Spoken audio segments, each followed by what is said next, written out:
जी, जैसा कि आप सबको मालूम है कि राजस्थान के अंदर विधानसभा चुनाव 2023 होने वाले हैं। इस दरमियान जो है भाजपा की तरफ से और कांग्रेस की तरफ से अभी सभी ने अपने जो है विधानसभाओं के अंदर टिकट के प्रत्याशी घोषित कर दिए गए हैं। वहीं आज हम लोग पहुँचे हैं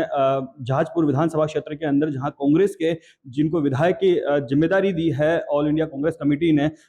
धीरज गुर्जर जी से हम लोग बात करेंगे, जो कि वर्तमान के अंदर राज्य मंत्री है, खाद्य बीज निगम के अध्यक्ष हैं। हम लोग उनसे बात करेंगे कि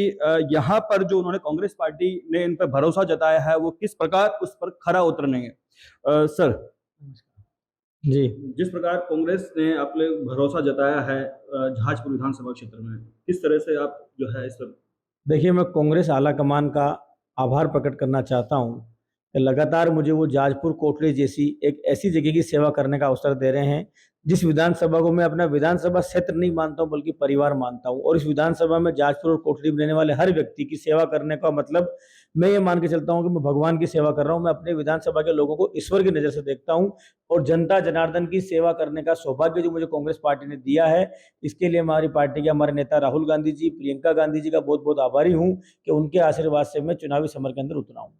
सर, देखा जाता है कि आप पार्टी के आला कमान के अंदर हैं और यही जो चीज़ देखने को मिल रही है, और उसी चीज़ को देखते हुए भीलवाड़ा के अंदर सबसे अभी जो जहाजपुर का टिकट जारी करने में देरी हुई, इसके पीछे क्या कारण रहे थे विशेष? देखिए, टिकट तो मेरा प्रथम लिस्ट के अंदर ही हो गया था, लेकिन मैं ईश्वरीय शक्ति के अंदर बड़ा विश्वास रखता हूँ और मैंने संकल्प ले रखा था कि मैं शुभ मुहूर्त में टिकट जारी करवाऊँ। और मैं पार्टी का आभारी भी हूँ कि जब जिस दिन मैंने उन्हें कहा कि भाई मेरा आप समय, मेरे ग्रह गोचर और सब अच्छे हैं, आप मुझे अवसर दीजिए, उसी दिन सूची के अंदर लिस्ट जारी करी है। और कांग्रेस का मैं 156वां टिकट हूँ और मुझे विश्वास है कि इस बार राजस्थान में कांग्रेस 156 सीटें लेकर आएगी वापस और हम राजस्थान में सरकार बनाएँगे। सर, जैसे कि पिछली बार देखा अपन लोगों ने कि यहाँ पर कोटड़ी भी आपके क्षेत्र के अंदर आता है। यहाँ पर जो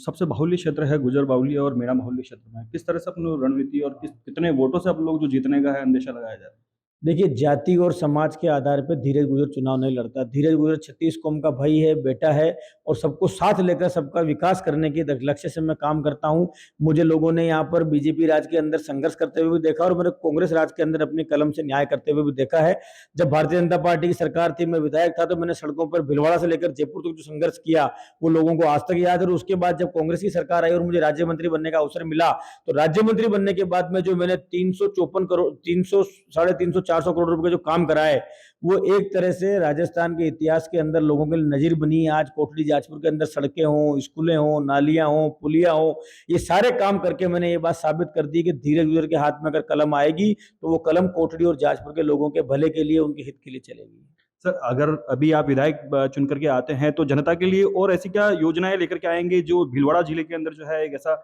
नाम हो जाए?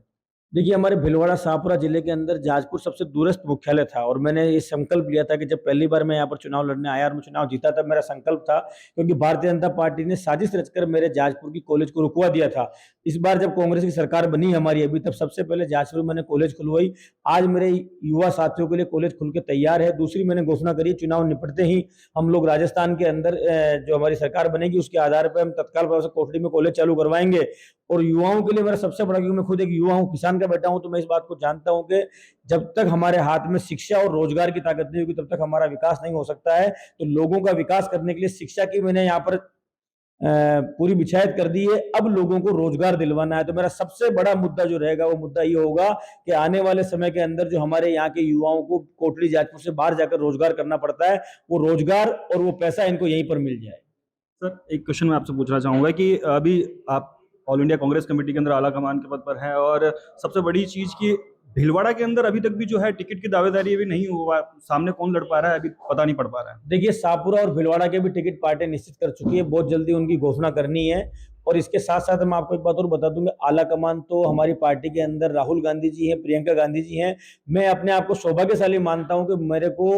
प्रियंका गांधी जी के नेतृत्व में एक कार्यकर्ता की तरह कार्य करने का अवसर मिला है और मैं इस बात को अपने भगवान का आशीर्वाद मानता हूँ कि ऐसे लोग जिन्होंने अपना पूरा जीवन इस देश को समर्पित कर दिया है, ऐसा परिवार जिन्होंने इस देश की एकता और अखंडता के लिए शहादत दी, उन परिवार के वो लोग जो 24 घंटे हिंदुस्तान के अंदर रहने वाली आम आवाम के बेहतरी और खुशहाली की बात सोचते हैं, उनको देख लेना, उनके साथ काम कर लेना, उन तक अपनी बात पहुँचा पाना, मिलने का जो सौभाग्य मिला है, ये ईश्वर के और जाजपुर कोटली के लोगों के आशीर्वाद से संभव हो पाया है। इनसे बात हुई और उन्होंने बताया कि इन्होंने जो कांग्रेस पार्टी ने इन पर भरोसा जताया है, ये पूरे इनके भरोसे पे खरा उतरेंगे और जहाजपुर विधानसभा क्षेत्र के अंदर जो कार्य रह चुके हैं और इनकी जो कामनाएं हैं कि बहुत कुछ एक ऊंचाई के मुकाम तक ले जाना है, ये पूरी अपनी